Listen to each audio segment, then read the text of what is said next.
I'm really excited about being with you and spending the next several hours together, working on a topic that I'm really passionate about. Actually, working on two topics that I'm passionate about, not only advocacy, but also women entrepreneurship. I will share my presentation with you. But first of all, let me say that I really don't, about today, I really don't like the word training, because this is, I hope, is going to be an experience of mutual learning. So I am here as a facilitator, hoping that we will have a very interactive and productive discussion. So that is why I prefer, to be called facilitator instead of a trainer, because I'm not here to teach you many things, but maybe to somehow remind you of some general things and common sense that would be useful in your advocacy efforts. Let me share my presentation with you.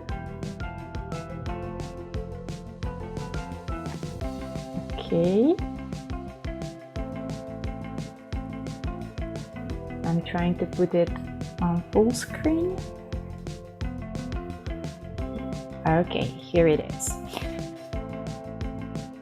Now, when I talk about myself, and just to tell you why Emilija and WEgate invited me to be the facilitator of today's workshop, I consider myself to be a gender activist, but also since 2020, I am a woman entrepreneur myself. I started my own think tank and consultancy company. It was actually 1 week before the pandemic, so the experience in the past 3 years was a very tiring and challenging one, but hopefully we will be sailing in more calm waters in future. And before getting into the area of civil society, women entrepreneurship and advocacy, I was working in the government. So I spent 5 years working on policy making in the high levels of the civil service. And I was myself, I would say, the target of advocacy. I have seen quite a lot of advocacy campaigns even back then, some of them quite impressive, I would say. Some of them fell short of impressive, but that is how maybe I can share with you today what works, but also what doesn't work when it comes to conducting advocacy. Today's workshop is planned to be organized in two sessions, more or less 1.5 hours each, where I will do a little talking, so I will not overburden you with any theoretical knowledge, but I would try and be as practical as possible and to provide you with some tips and tricks that will be useful for your further work. And that is why I'm counting on your participation, hoping that you will also share with us what your needs are, what your expectations are in terms of this workshop, so that we make it as useful and as beneficial as possible for you. And that is why we plan to have a small group in the first place, so that we can somehow tailor this experience to your needs. Emilija mentioned that we are coming from a number of different countries, different sectors, different cultural, social backgrounds. So we have the lingua franca, the English as a common language that we will be using today, but it is not something that should be somehow evaluated or an obstacle for your participation. We all have different levels of English language skills, but consider it as a tool, and I hope that you will feel comfortable enough to talk freely without paying attention to, without feeling somehow inhibited by language skills. And then the workshop is devised in a way that there are no right or wrong answers, precisely because we are coming from different countries with different experiences, and advocacy can be done in a million different ways. It doesn't mean that one way is better than the other one. It is about finding the most appropriate tools, mechanisms, channels, ways to do advocacy that will work in your context. And what will work in the context of, I don't know, Belgium will not necessarily work in Italy. and Spain or Greece, or even we have the broader Europe, like Serbia, North Macedonia. We all live in different environments, so today we are going to somehow find the right approach, more than the right way to do advocacy. So we will be working on different approaches. And my contribution to the WEgate, I tried to add a new word, that is the word we care. So because we come with different backgrounds and with different cultures where some things are appropriate and some are not, I would kindly ask you to be tolerant towards each other, to be polite and respectful, so that we all spend a pleasant morning and a part of the afternoon together, so that we do not offend each other, but work in perfect cooperation and harmony.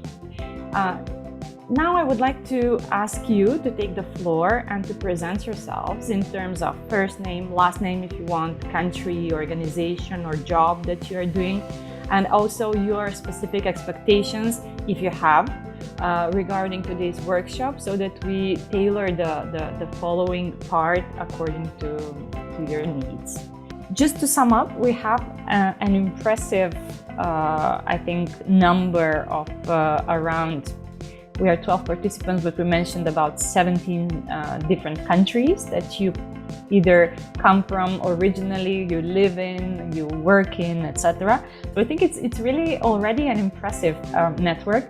And networking, of course, that's one of the key aspects on partnership building, but we will also focus on leveraging these partnerships and these networks for your advocacy goals in order to help you maximize your chances of actually achieving success.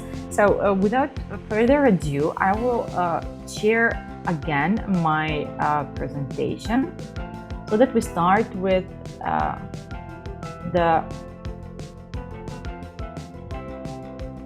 sorry, let me just switch. I think you can see it now.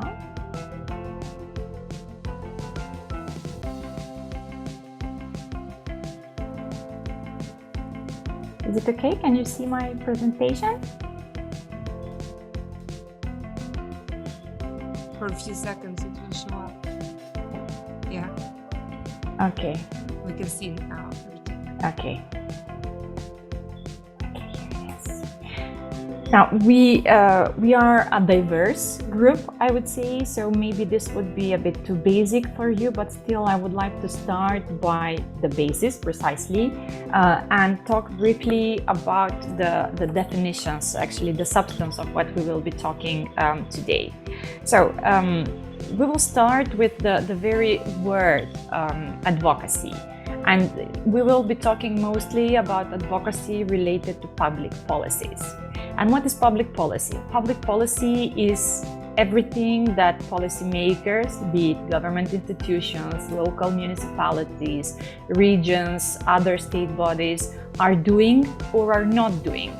And that is also what we are aiming to change, to modify, to have them implement or adopt some specific actions.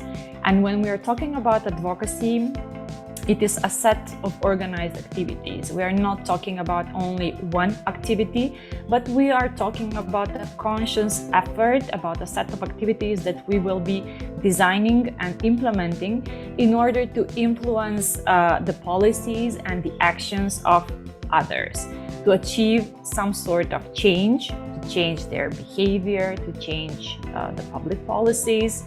And it is something that should always be based on evidence. We should know very well what we want to change, where we are now, where we want to be in future, and then deploy our arsenal of tools to achieve this change. Sometimes it will be directly influencing. Sometimes when you cannot go head-on towards something, you will try to find some alternative way to circumvent, to influence directly in order to make the change that you want to see.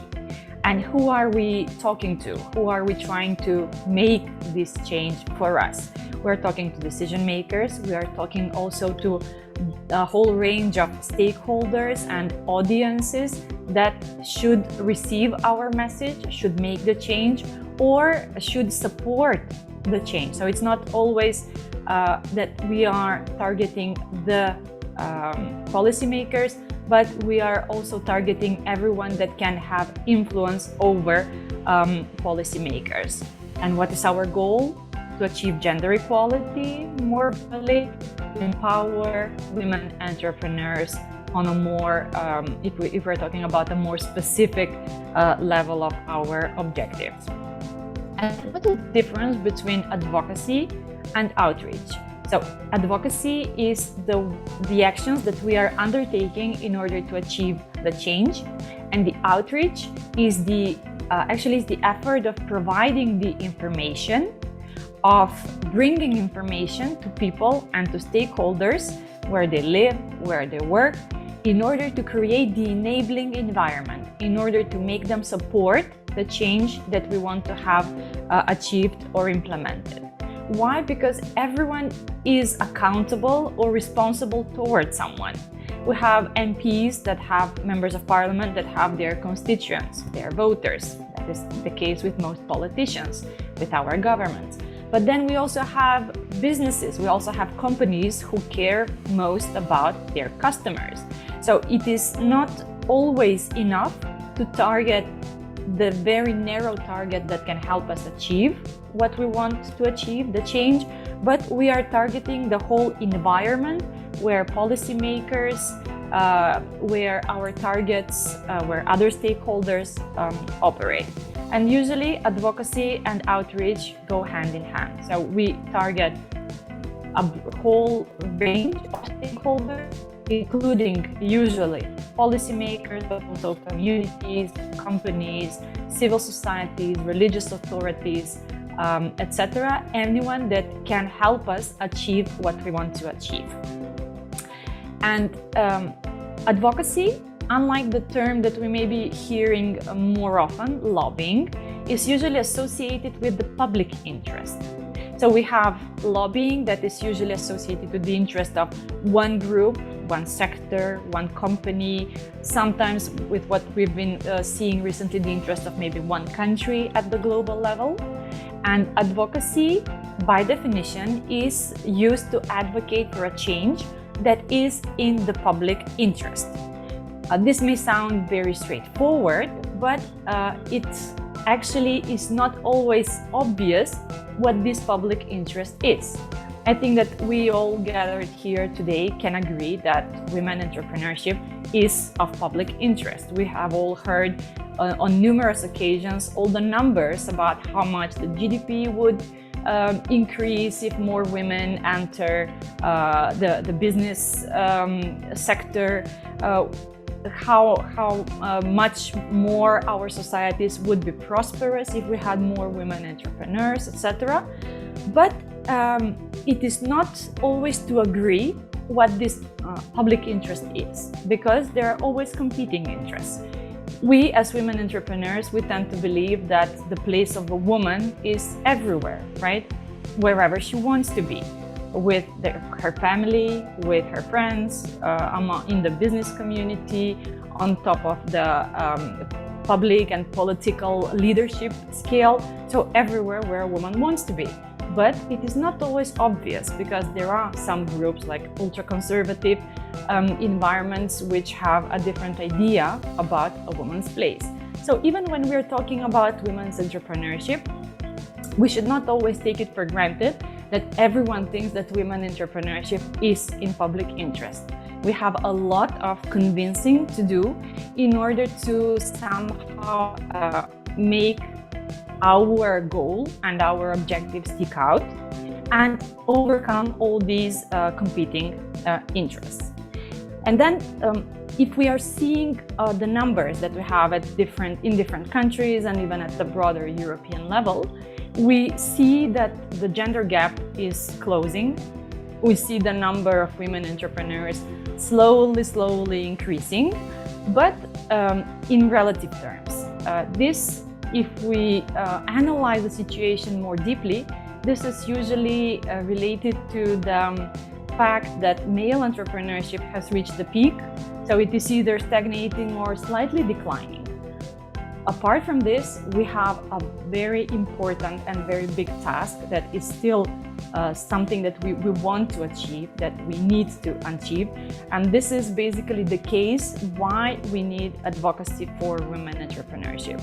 Because there is so much more that could be done if we work both on the supply side, by improving the support programs, by improving access to finance, by addressing the gender balance in all other public policies, healthcare, social care, etc.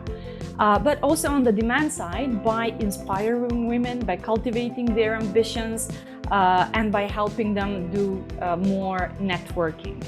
So these are basically the two reasons: the competing interests to show that women entrepreneurship is of public interest, is beneficial to everyone, and then the fact that there is a lot of progress to do that are basically underlying the reason why we need to have more advocacy for women entrepreneurship.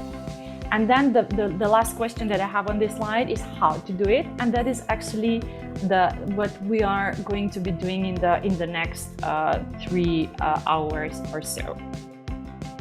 So we will approach the question of how using 8 questions or 8 steps. And we will have the first 4 steps in this session, in this until noon, basically. And we will have the next 4 questions in the next session. So I will go briefly through the questions, through the different approach that we should all adopt in order to develop our own advocacy. We can call it toolkit, advocacy plan, or simply approach, because you all come from different countries, from different sectors. So in the end, we will be working on a more general level, on a more hypothetical level. So in the end, we will not have like a set advocacy plan, but rather an approach that you can all take away from this workshop and then adapt it to your own circumstances, and simply develop the scenario the way you think would be fit to your needs. The first question that we need to ask ourselves before we start with planning the advocacy and outreach process is: what are the key issues? What do we want to change? And maybe when we think about entrepreneurship, we will have many issues. We talked about the demand side, we talked about the supply side. So all these aspects can be improved. Maybe we think that there is not enough support for women-led companies. Maybe there are not enough childcare facilities so that women can devote themselves throughout most of the day to their businesses. Maybe women can open their own companies, but at some point they reach this glass ceiling and they cannot provide themselves with sufficient fund to support their growth, to grow and develop. Maybe women entrepreneurs around you are facing discrimination, whether it's by policymakers, public institutions, men in their own sector. Maybe it's their local communities and families and environments that should be supporting them, but are not doing that. So the first question that we need to think about is the problem that we want to change. And we need to have it really defined in very, very specific terms what this problem is. We cannot say that women entrepreneurship in general, but we need to find something, some aspects that we think are let's say, the burning issues that we would like to focus on. And then we need to define our objectives. We need to think how we are going to solve these issues. Do we need more training programs if we're talking about support, or do we need more, startup grants? Do we need, if we're talking about childcare facilities, do we need more kindergartens? Do we need longer parental leave? If we have, for instance, kindergartens, but they are quite expensive, do we need subsidized access to kindergartens, or we need to build them, from scratch? We don't have the facilities simply. Usually, whenever we have one problem, there are different policy options that can be done, that can be achieved, that will solve our problem.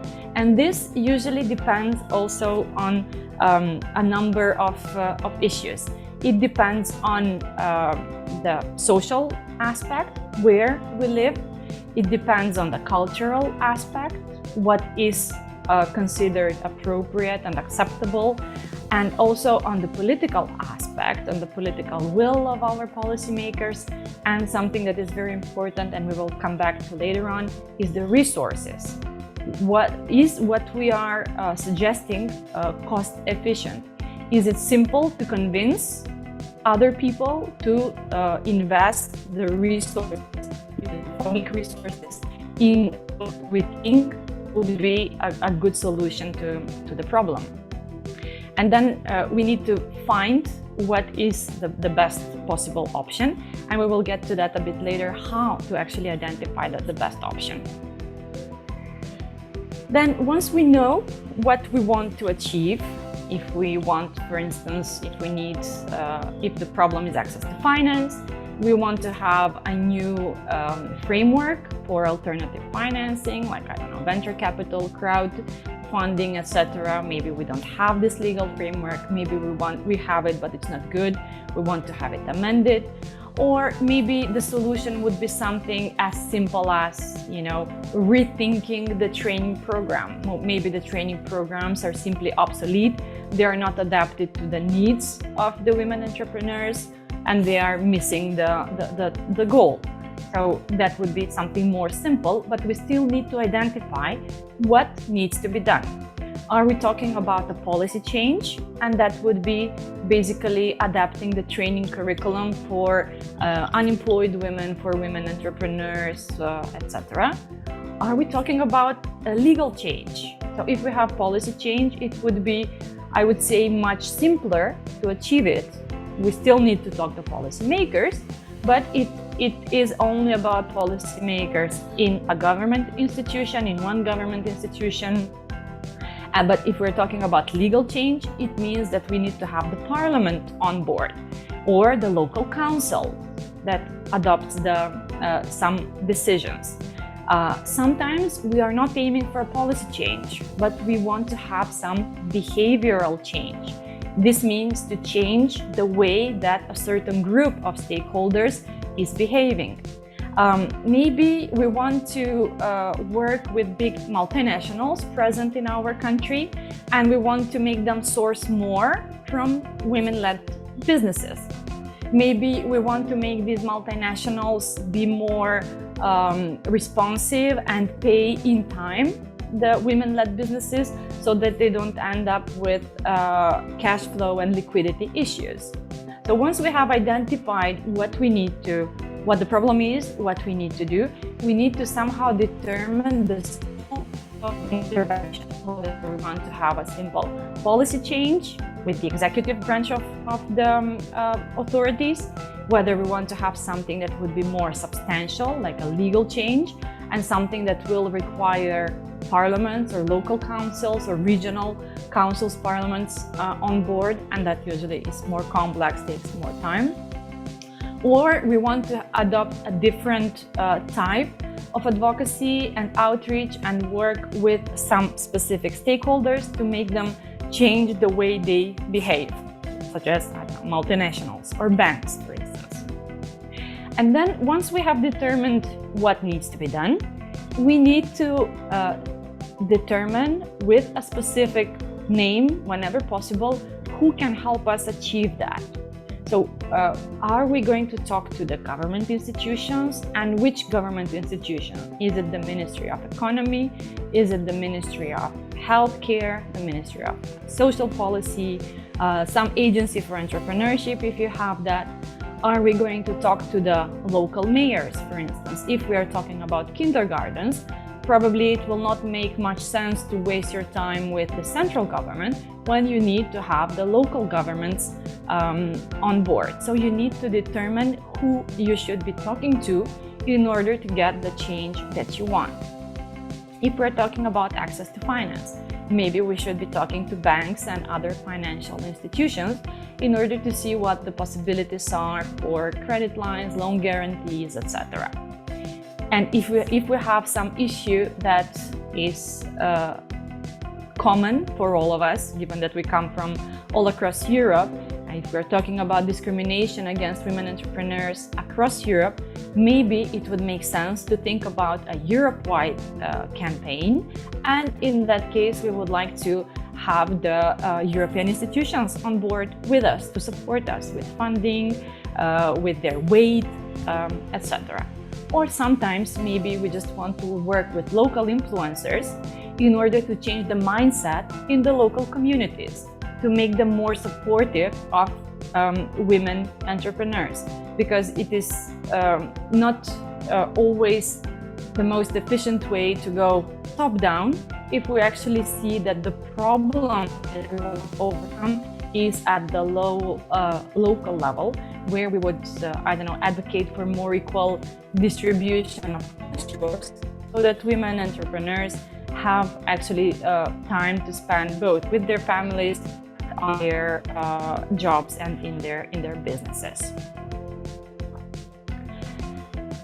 Some tips and tricks. I know, as I said in the beginning, we have probably many issues to work on, and all of these together would somehow put the puzzle together and help us make a more meaningful change. But if you go and talk to, the mayor of your local municipality or the minister, and you roll out, a whole list of 20 demands, you will immediately lose that person. What we want to do is to keep the number of issues relatively small. So let's start with 1 or 2 issues. I would say maximum 3 if they are related, and build on them. Also, for us, it will be a bit depressing if you have, a list of 7, 8, 10 issues, and then you see that they're simply not moving. So let's build on all these incremental steps and small victories. If you have 1 or 2 things that you have achieved, then it means that you have already established a relationship with that stakeholder, with your target, whether it's government, local level, etc. And then, I'm not saying that we should not be ambitious, but once we have achieved these 1 or 2 goals that we want, then add goal number 3, goal number 4, and then go. You're there for the long game. Then I think you should be very specific about what you want to achieve and why you want to achieve that. And please remember that here we're talking about the public interest. So if you talk about, improving the work-life balance, and you say, I want to have the parental leave extended. The reason should not be why, well, because I'm pregnant.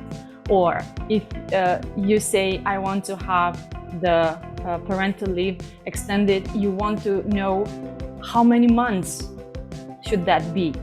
Is it 6 months now in your country? Do you want to have it extended to 9 months maybe altogether for both parents? You want both maternity and paternity leave? And it should not be because 9 is your lucky number. It should be based on some evidence from research. So you need to gear up with all these information that are based on facts. You need to know, for instance, how many women entrepreneurs are there in your area of interest, whether it's sector, whether it's local municipality, whether it's country. How are they affected by the current situation? How many women, for instance, have been affected by the situation? And if you resolve it, how are they going to benefit specifically with what you are suggesting? how much it will cost, the question of resources that we mentioned, how much it will cost the government, the municipality, or any other stakeholder that you are talking to, but also how it will benefit this other stakeholder. Because it is always more useful to sell something if the party that is across at the table from you has some interest in doing that for you, if they see that there is something, some gain for them as well. And then you also need to think, when we're talking about the competing interests, is your proposal likely to make someone worse off? So if we are talking about, I don't know, preferential treatment in public procurements for women-led businesses, how are these male-led businesses going to react? Is it likely for them to do something, to advocate against what you are advocating for, to complain, to somehow, sabotage your efforts? So you need to also think about all the other categories that are likely to be affected and think how they can be offset, how they can get something in return so that they would not completely fight you on that front. So you need to build a very strong case for what you are proposing, and in that respect, it is actually best if you come from an activist organization, to team up with think tanks, to team up with research institutes. And in all of our countries, there are a bunch of good organizations that deal with gender-related issues, and that would be gladly your supporters and your partners in this endeavor. Speaking of partners and allies, once you start writing the list of who you need to target, so whether you're targeting policymakers, multinationals, banks, etc., think in terms of allies and opponents, because you will always have some allies, like I mentioned, the research institutes, gender organizations, etc.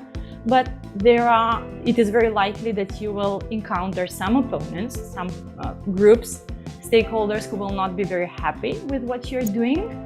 And the idea with your efforts is to get the allies on board and to somehow neutralize your opponents. Maybe it is not likely that you will manage to convince everyone, but at least somehow manage to keep the damage that may come from the opponents in check, under control.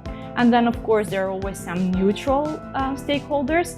Usually that is the case with public institutions who are not for your cause, who are not against your cause, but you still need to do some convincing in order to get them on board.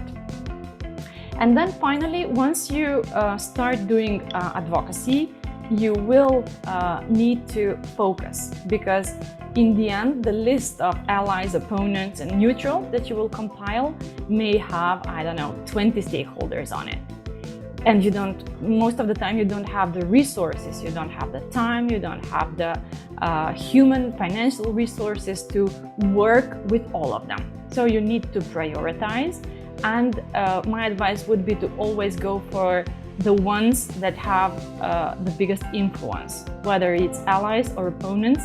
You cannot work with or around everyone, but try to have in your list, on your to-do list, at least those that have the biggest influence on the goal that you would like to achieve. So I will stop here. Let me just check the time. Perfect. First, I would like to ask you if you have some questions regarding what was said until now, and just to also let you know that the presentation will be shared together with some handouts that I prepared. It is most of what I was planning to tell you. So you will have these materials available to you. But because we will need to break out into 4 groups, I would like to ask whether you have some questions, comments on what I was talking until now, so that we can sort out any questions and get on to working in groups, and of course during the group work we will be also discussing these issues. So even if you don't have any questions now, we can talk about them within the groups.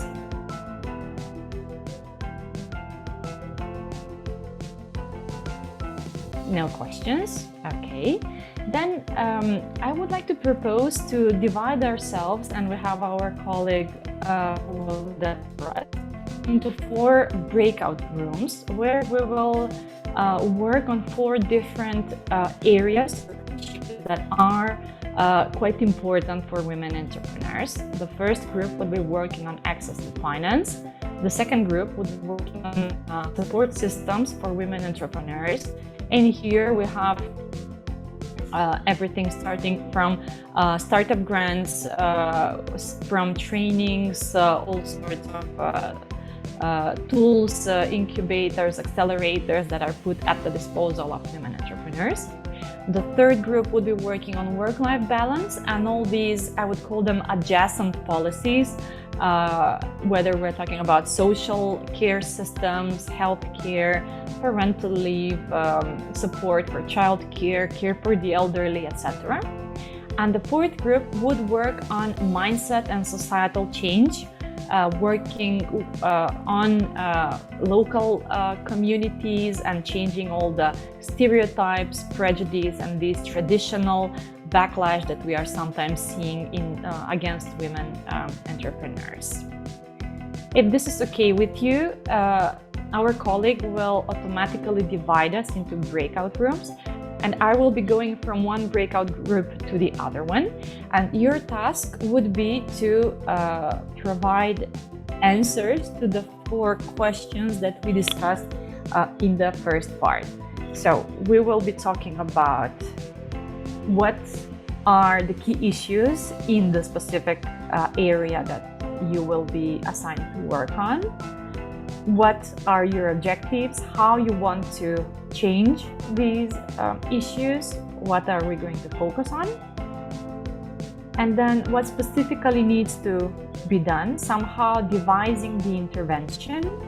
What are we asking for? Policy change, legal change, behavior change, and who are we going to ask directly or indirectly to change the situation? Are we going to talk to government institutions, parliaments, mayors, local councils, banks, multinationals, EU institutions, local influencers, civil society? So we are going to compile a list of everyone that can help us achieve the change that we want, and then everyone who is likely to oppose us, so that we can, mitigate or minimize the damage that they might be able to do.